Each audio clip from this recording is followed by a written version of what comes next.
अस्सलामुअलैकुम एवरीवन, उम्मीद है आप सब खैरियत से होंगे। तो आज हम जिस कंट्री की बात कर रहे हैं वो है जी एक यूरोपियन कंट्री। ठीक है, तो वीडियो स्टार्ट करने से पहले अगर आप चैनल पे न्यू है तो काइंडली चैनल को सब्सक्राइब कर दें और वीडियो को लाइक करें, दूसरों तक भी शेयर करें। तो वीडियो जो है वो हम अपनी स्टार्ट कर लेते हैं। ये आज की जो कंट्री है वो जी सेंट्रल यूरोप के अंदर लोकेटेड है, जिसका नाम है जी स्लोवेनिया। ठीक है, यहाँ पे स्टूडेंट्स जो हैं उनके लिए बड़ी ज़्यादा अपॉर्चुनिटीज़ हैं कि वो इन यूनिवर्सिटी में आसानी से अपनी जो सीट्स हैं वो सिक्योर कर सकते हैं। और जो लोग काम करना चाहते हैं वो किस तरह से अप्लाई करेंगे, स्टूडेंट्स के लिए भी वेबसाइट है, और जिन्होंने वर्क परमिट पे जाना है वो भी किस तरह से जो है वो कहाँ कहाँ पे जाके जो है वो इस अपॉर्चुनिटी को अवेल कर सकते हैं। ठीक है, सबसे पहले आपको बता देते हैं जी वर्क वीज़ा आपने को यहाँ पे मिल रहा है। यहाँ पे जो है डिफरेंट ऑक्यूपेशन की जॉब्स जो हैं वो अवेलेबल हैं, तो आप जो हैं वो इसके अंदर अप्लाई कर सकते हैं। जो मतलब एजुकेटेड लोग हैं वो भी अप्लाई कर सकते हैं, या जिनकी एजुकेशन जो है वो थोड़ी सी कम है वो भी अप्लाई कर सकते हैं। और आइट्स जो है वो आपका होना ज़रूरी नहीं है। ठीक है, अगर किसी ने वर्क परमिट पे जाना है। ठीक है, तो ये जी आपको वर्क वीज़ा मिलता है, इसके साथ जो है वो अपनी अपनी फैमिली को लेके जा सकते हैं। पहले हम बात करते थे कि फैमिली के अंदर आपकी आ जाती है जी स्पाउस आ जाती है, आपके डिपेंडेंट चाइल्ड्स आ जाते हैं। ठीक है, ये बाकी कंट्रीज़ के अंदर ये सिस्टम था फैमिली को मूव कराने का, लेकिन यहाँ पे ये है कि आपके जो पेरेंट्स हैं वो भी आपके साथ मूव कर सकते हैं। ठीक है, 1 साल का आपको जो है ये वर्क परमिट वीज़ा मिलता है, और 1 साल के अंदर ये आप जब वर्क परमिट वीज़ा के तौर पे काम कर रहे हैं तो आपके अगर स्पाउस वहाँ पे जाती है तो वो भी 1 साल के अंदर काम कर सकती है, और अगर आपके पेरेंट्स जो हैं वो चाहें तो वो भी काम कर सकते हैं। ठीक है, वहाँ पे अगर उनका ताल्लुक जो है वो एजुकेशन वगैरह से है या कोई भी और काम करना चाहते हैं तो लोकली वो वहाँ पे काम कर सकते हैं 1 साल के अंदर। ठीक है, 1 साल के बाद जो है वो अगर आप चाहें तो वीज़ा दोबारा से रीन्यू करा लें। 5 साल तक आपको वहाँ पे रहना होता है, और 5 साल मतलब 1 साल का वर्क परमिट वीज़ा, और आप इसको जो है वो जैसे जैसे हर साल जो है वो रीन्यू कराते रहेंगे तो 5 साल जो है वो आप आसानी से रह सकेंगे। ठीक है, तो 5 साल के बाद जो है वो आपको वहाँ पे PR मिल जाती है। ठीक है, मतलब पासपोर्ट वगैरह आपको बाकी सारी फैसिलिटीज़ जो हैं वो इस कंट्री की आप अवेल कर सकते हैं। ठीक है, उसके बाद जो है आपकी जो एवरेज पे होती है वहाँ पे वो होती है जी 2200 से 4500 यूरोज़ तक। ठीक है, अगर आप इसको पाकिस्तानी रुपये के अंदर कन्वर्ट करें तो ये बनती है जी 6 लाख से लेके 10 लाख तक आपकी जो है वो एवरेज सैलरी बन जाती है। ठीक है, बेसिक सैलरी जो है वो 1200 यूरो तक से स्टार्ट होती है, और 1200 यूरो अगर आप पाकिस्तानी रुपये के अंदर कन्वर्ट करें तो वो बनते हैं जी आपकी 3,35,000 आगे राउंड अबाउट कुछ भी फिगर आ जाती है। ठीक है, ये हो गया। उसके बाद जी जॉब आपने सर्च कहाँ से करनी है, कहाँ पे ये जॉब अवेलेबल है, आपने किस तरह से ढूंढनी है, अब ये चीज़ों के हम बारे में बात कर लेते हैं। ठीक है, सबसे पहले तो आपको बता देते हैं कि कौन कौन सी जॉब्स जो हैं वो अवेलेबल हैं जिनके अंदर आप अप्लाई कर सकते हैं। वो लोग भी अप्लाई कर सकते हैं जो एजुकेटेड हैं या जिन्होंने डिप्लोमा होल्डर हैं, या जो इस तरह से जो है वो सर्टिफिकेट्स लेके बैठे हैं वो भी कर सकते हैं, और जिनकी एजुकेशन नहीं है वो भी कर सकते हैं। ठीक है, सबसे पहले जी यहाँ पे ज़रूरत होती है हेल्थ केयर वर्कर्स की। आपको पता है क्यों ज़रूरत होती है? क्योंकि वहाँ पे जो है वो ये ओल्ड होम्स वाला बड़ा सिस्टम है। लोग जो है मतलब आपने बूढ़े लोगों की जो है वो खिदमतें करनी होती है, मतलब खाना खिलाना होता है, उनसे कम्युनिकेट वगैरह करना होता है। ठीक है, तो उस हिसाब से डिफरेंट एलिजिबिलिटी क्राइटेरियाज आ जाते हैं। सबसे पहले आगे जी हेल्थ केयर वर्कर्स की जॉब। उसके बाद अगर आप फार्मासिस्ट हैं तो आप वहाँ पे अप्लाई कर सकते हैं, स्लोवेनिया की बात हो रही है। ठीक है, उसके बाद अगर आपका ताल्लुक जो है वो IT डिपार्टमेंट से है देन आप अप्लाई कर सकते हैं। प्लम्बर्स की ज़रूरत है, इंजीनियर्स की ज़रूरत है, डिपार्टमेंटल स्टोर आपको ज्वाइन करना चाहते हैं तो वो आप कर सकते हैं, पैरामेडिकल स्टाफ वहाँ पे जा सकता है, ड्राइवर्स की ज़रूरत है।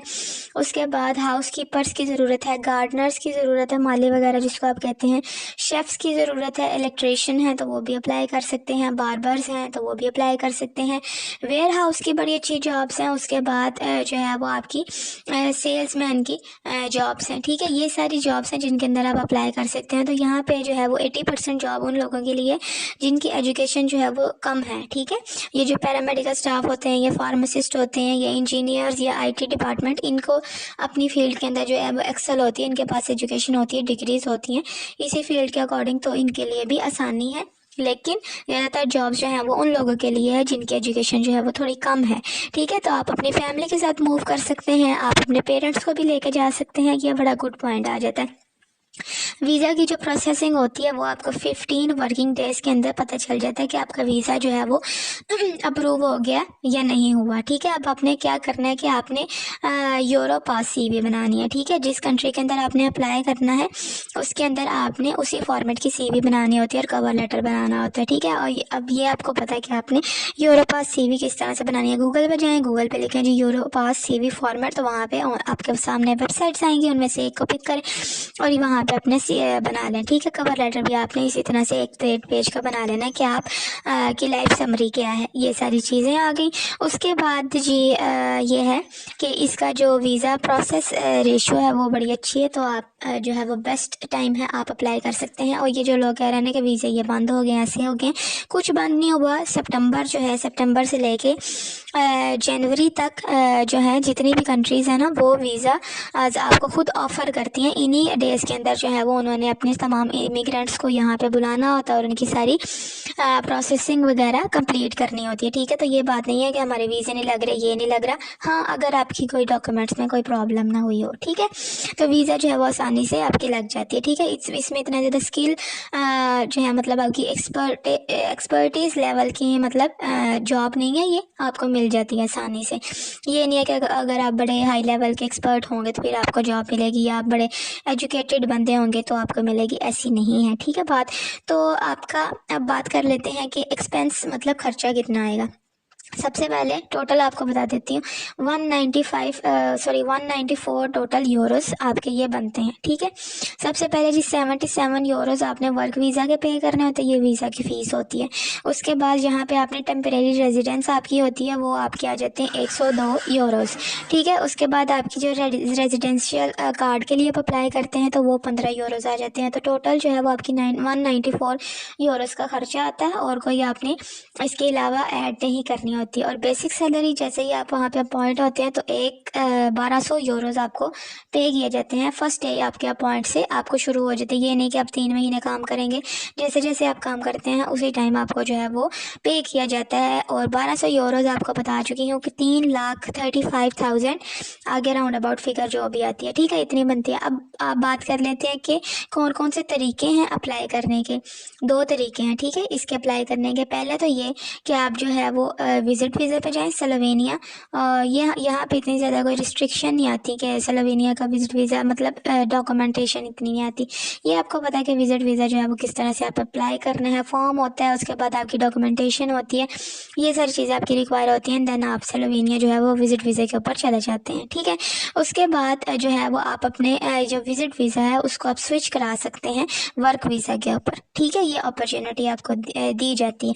उसके बाद अगर आपने यहीं पे रह के अप्लाई करना है तो जो वेबसाइट है, जो ऑथेंटिक वेबसाइट है वो है जी Indeed.com। Indeed.com के ऊपर आप जाएंगे, वहाँ पे जाके आपने क्या करना है, इनका जो लिंक है वो मैं आपको डिस्क्रिप्शन में दे दूँगी। ठीक है, Indeed.com आपने गूगल पे जाकर लिखना है या जो भी ब्राउज़र आप यूज़ करते हैं, पहला लिंक आपके पास आएगा Indeed.com। वहाँ पे आपने क्या करना जी सबसे पहले आपके सामने जी सर्च थ्रू कंट्रीज आ रहा होगा और नीचे सर्च थ्रू जॉब्स आ रहा होगा। जिस कंट्री मतलब फॉर एग्जांपल वहाँ पे ABCD इस तरह लिखा होगा, स्लोवेनिया बनता है S से। ठीक है, आप वहाँ पे आपने S चूज़ कर लेना, आपके सामने जो है वो स्लोवेनिया कंट्रीज आ जाएंगी। ठीक है, स्लोवेनिया उसके अंदर से चूज़ कर लेना, S से और भी बड़ी ज़्यादा कंट्रीज बनती हैं।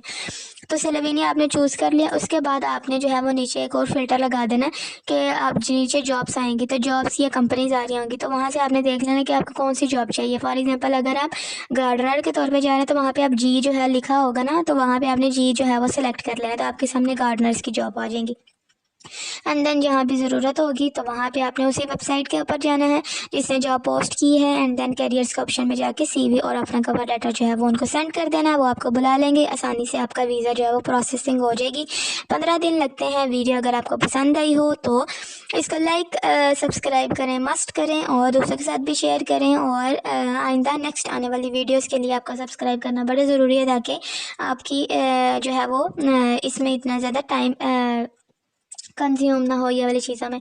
और अगर आप यूके और कनाडा जो है वो जाना चाहते हैं तो इसी चैनल पे आपको बाकी सारी वीडियोस जो हैं वो भी मिलेंगी। तो चेक दिस आउट और टेक केयर ऑफ़ योरसेल्फ। मुझे दुआओं में याद रखें। अल्लाह हाफ़िज़।